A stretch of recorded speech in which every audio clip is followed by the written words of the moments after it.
Hi, this is Lon Winters with GraphicElephants.com.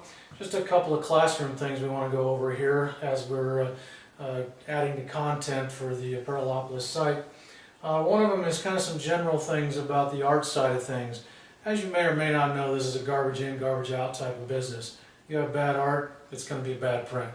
Bottom line is, if you get a 72 dpi 1 inch by 1 inch GIF online, it's probably not going to print very well. Whether you do it digitally, screen print, embroidery, it's just one of those things that's really tough to deal with. So what I want to talk about is just a couple of things, the differences in what makes sense and what doesn't make sense.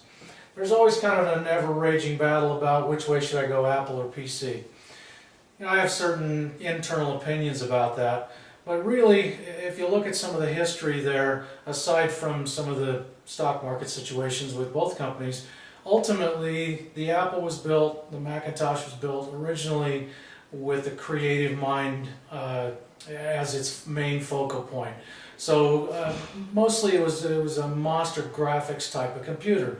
And ultimately, being an Apple guy, I would say the PC was built originally as a business management type of tool. Since those early days, both have grown up to a point of they interchange parts, they interchange software, they even build innards for each other's equipment.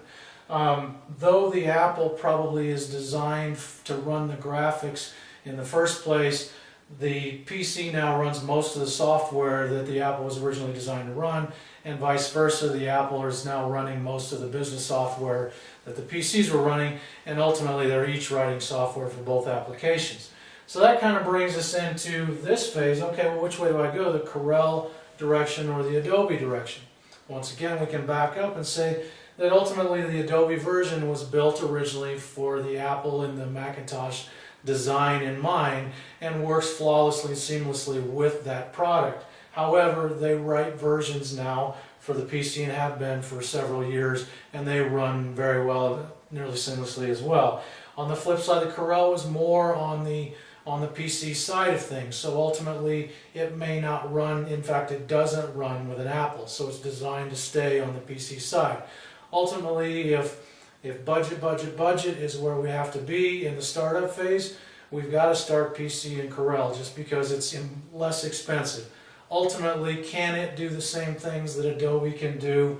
Yes, sometimes it's a little more difficult. If you put Corel Draw next to Adobe Illustrator, both manage vector art very well.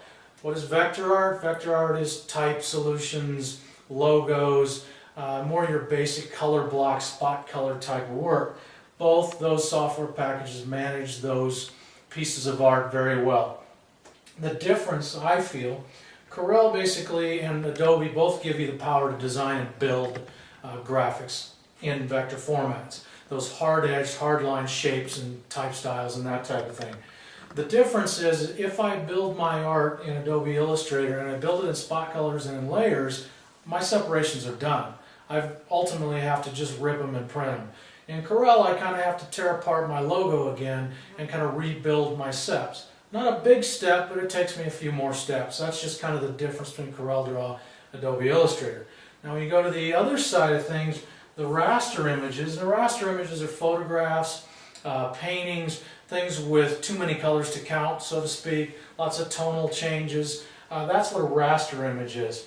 Now, vector images can be made any size, small, large. You can blow up a vector image and it doesn't change the resolution. A raster image is to its size. If a 300 dpi image is 12 by 12, it would be just like, if I wanted to blow that up, it'd be like taking my 72 dpi GIF and trying to make a t-shirt size. I can't really take that and make it a 10 by 10 type of image because I lose resolution. So raster images are managed in Corel Painter and Adobe Illustrator. Adobe Photoshop. Photoshop is far more powerful than Painter.